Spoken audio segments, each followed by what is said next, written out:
એટલા હદ સુધી ખેડૂતોનું વસ્તુમાં ભેળસેળ કરી મિત્રો ક્યારેક ખેડૂતનો દીકરો સામે મળી જાય ને તો એનો આદર સંસ્કાર કરજો મિત્રો, કારણ કે મિત્રો હું છેલ્લા 10 થી 12 દિવસથી જોઉં છું ને આમ તો લાઈફ ટાઈમથી જોઉં છું કે ખેડૂત એક જ દુનિયાનું પાત્ર એવું છે ને કે તમને કોઈ દે ભેળસેળ વાળી વસ્તુ આપતો નથી કોઈ પણ સંજોગોમાં. ધારો કે આ મરસી છે ને મિત્રો, આ મરસીમાં ના છૂટકે અમારી ઈચ્છા ના હોય છતાંય અમારે દવા છાંટવી પડે છે, પણ અમને ખબર છે કે જે દવા અમે છાંટીએ છીએ એનું ઝેર 7 કે 8 દિવસે પૂરું થઈ જાય ત્યાર પછી આ મરચાં ઉતારીએ છીએ. શું કરવા કે તે મરચાં તમે ખાશો, તમારું બાળક ખાય, એનું સ્વાસ્થ્ય નબળું ન થાય, આ વાતનું અમે ખેડૂતો ધ્યાન રાખીએ છીએ.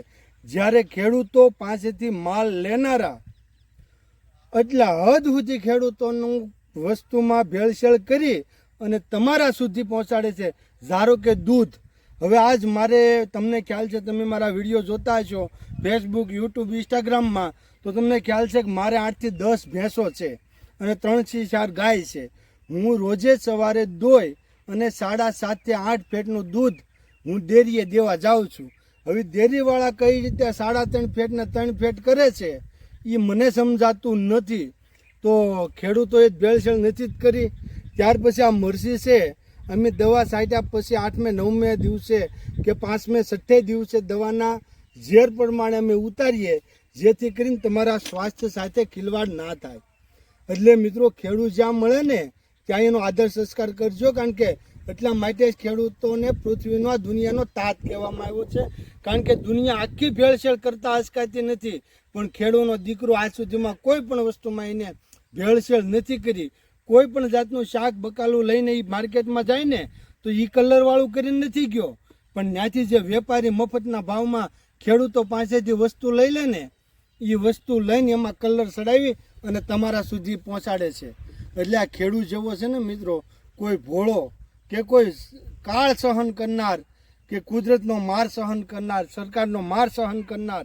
અત્યારે તમે જોયું હશે મિત્રો કે એક સમયે ડુંગળી એમ રસ્તામાં ફેંકીને આવ્યા હતા અને અત્યારે ડુંગળીના 500 રૂપિયા બોલાણા.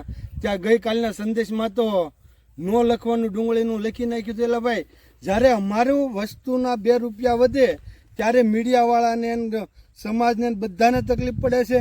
તો આ મરચું અત્યારે 10 રૂપિયા કિલો અમે માર્કેટમાં વેચીએ છીએ, તો એનું કેમ ક્યાંય મીડિયામાં ન આવ્યું કે ભાઈ ખેડૂતોએ એટલી મહેનત કરીને પોતાનો પાક ઉજારીને મોટો કર્યો અને ત્યારે 10 રૂપિયા મરચું થઈ ગયું એમ. અને ડુંગળી જરાક મોંઘી થઈ ત્યાં તમે પાછું એનું આપવા મળ્યા. હવે કાલે વારે ડુંગળી સસ્તું થાય અને મરચું મોંઘું થશે. એ છતાંય તે ખેડૂતનો દીકરો કોઈ તે ગદ્દારી નથી કરતો કે કોઈ તે ભેળસેળ યુક્ત વસ્તુ તમારા બાળક સુધી, તમારા સુધી ખેડૂતનો દીકરો નથી પહોંચાડતો. એટલે આ ખેડૂત એટલે જગતનો દુનિયાનો તાજ છે અને દુનિયાનો માવતર કહેવાય છે કે તે પોતે પેટ્યું રળવા માટે થઈ અને 5 દાણા 5 પૈસા કમાવા તાટું થઈ અને આ રાત દિવસ પરસેવા પાડે છે અને પરસેવા પાડી અને તમામ વસ્તુ તમારા સુધી પહોંચાડે છે. અને ભાવ એને મળે, ઓછો મળે, વધારે મળે, છતાં એ ખામોશ મોઢે જોઈ અને તમને આપીને વયું આવે છે. એનું કારણ એક જ છે મિત્રો કે કુદરત છે ને એની સમતુલ્ય ખેડૂતને ગણજો. કારણ કે ખેડૂત તમે ગમે એટલા પાપ કરો ને તો એ કુદરત તમારથી કોઈ દે રીસાતો નથી. એની ઘોડે ખેડૂતો ઉપર ગમે એવા આક્ષેપ કરવામાં આવે, ગમે એવા માછલા ધોવામાં આવે, ગમે એટલો ખેડૂતને હેરાન કરવામાં આવે, તો ખેડૂત છે ને અન્નદાતા છે અને એ અન્નદાતા કોઈ દિવસ તમારથી નારાજ ન થાય. પણ એને થોડું સન્માન તો આપજો.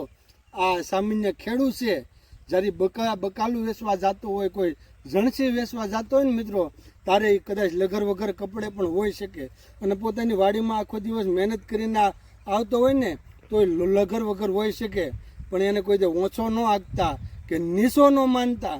કારણ કે મિત્રો એ રાતની મહેનત કરે છે ને એટલે તમે મોટી મોટી ફેક્ટરીઓમાં કે એસીમાં બેસીને તમે અનાજના દાણા તમારા મોઢામાં મૂકી શકો છો. બાકી કોઈને તાકાત નથી ખેડૂત સિવાય. દુનિયાની કોઈ એવી તાકાત આજ સુધીમાં નથી આવી ખેડૂત સિવાય કે તમારા પેટ ભરી શકે. બધી વાતો થાય, બાકી ખેડૂત સિવાય કોઈ તમારું પેટ ના ભરી શકે. એટલે જે કોઈ સોશિયલ મીડિયાવાળા હોય કે સમાચાર પત્રવાળા હોય કે સમાચારવાળા હોય, કોઈ જે જણસીનો કે કોઈ પણ વસ્તુનો ભાવ વધે ને તો કોઈ તેનું વિકરાળ સ્વરૂપ કરીને છાપા મીડિયામાં ખોટું ચડાવતા નહીં અને ખેડૂતોને ખોટો વગોવતા નહીં અને કોઈના ચૂલા ઊભા નહીં રહી જતા. બાકી ખેડૂતના ચૂલા છે ને રાતમાં તાવડિયું ફૂટી જાય છે. અત્યારે વરસાદ છેલ્લા મહિના દીધા નથી. અત્યારે અમારી હાલત અમારા કાળજા કેવા કંપે છે ને એ અમને ખ્યાલ છે ખેડૂત મિત્રો. રાતે બળ, દિવસે બળ, ફુવારા સાથે બળ, નિકાસ સાથે બળ. અને મિત્રો અત્યારે પાક હમું જોઈને એટલે બધો લસાય ને આંખોમાં આહું પડી જાય. અને તમે તો હજી આના ભાવ વધી ગયા ને ફલાણાનું બજેટ ખેરવાઈ ગયું ને સ્ત્રીનું બજેટ ખેરવાઈ ગયું. બજેટ તો ખેડૂના ખેરવાય, છતાંય તે ઘસતા મોઢે તમને તમારા પેટ ઉપર પાટું નહીં મારતા. કોઈ જે દૂધ બંધી નથી કરી, તમારી ખાવાની જે ચીજ છે ને એની બંધી કોઈ જે ખેડૂતોએ નથી કરી. કોઈ જે બકાલા કે હાલો 1 મહિનો માર્કેટમાં બકાલું ન હોય તમારી હાલત દુનિયાની શું થાય? કે પછી ધારો કે મહિનો એમ દૂધનું આપ્યું હોય તો, મહિનો ઘી બી કાંઈનું આપ્યું હોય તો, કોઈ અનાજ વેચવાનું એમ 6 મહિના બંધ કરી દીધું હોય તો. પણ ખેડૂત એવું કોઈ દે નહીં કરે, કારણ કે કુદરત અને ખેડૂત બે ધરતીનો તાજ છે અને બેને હું સમકક્ષ માનું છું. અને તમે પણ આ વિડીયો સાંભળીને માન આપતા થઈજો. કાંઈ નહીં, તમારી પાસેથી કાંઈ નથી જોતું, બસ ખેડૂતને માનની નજરથી જોજો. નજર હોય ને માનની નજરથી જોજો કે આ ખેડૂતનો દીકરો છે. ચાલો મિત્રો, મળશું નવા વિડીયોમાં. આ તો થોડી વરાળ હતી તે ઠાલવવી પડી, કારણ કે મિત્રો ડુંગળી પણ મારે 8, 10, 12 વીઘાની હોય છે. ગયા વખતે મેં બધામાં કટર મારી દીધું હતું અને આ વખતે પણ આપણે 10, 12 વીઘાની થશે જ. અને કાજી પણ આપણે વેચવા કાઢી છે. 575 રૂપિયાનો ભાવ બોલાણો છે. પણ ઠીક છે મિત્રો, આવું બધું હાલ્યા જ કરવાનું છે. હાલો મિત્રો, મળશું નવા વિડીયોમાં.